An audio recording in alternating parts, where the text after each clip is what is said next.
আমি বলি শোনেন, জীবনে চলার পথে হোঁচট না খেলে জায়গা চেনা যায় না, আর খারাপ সময় না আসলে মানুষ চেনা যায় না।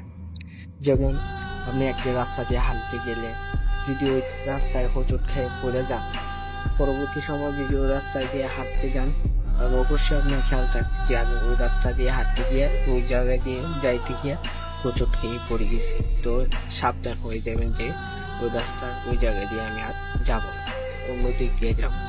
তো জীবনটা এমনি, যদি খারাপ সময় না আসে ভালো মানুষ চেনা যায় না, সবাই দেখতে যাবে আপন ভালো। একবার খারাপ সময় আসলে বোঝা যায় কে আপন আর কে। এটাই কথা যে কি করে ওষুধ না খেলে জায়গা চেনা যায় না, আর খারাপ সময় না আসলে ভালো মানুষ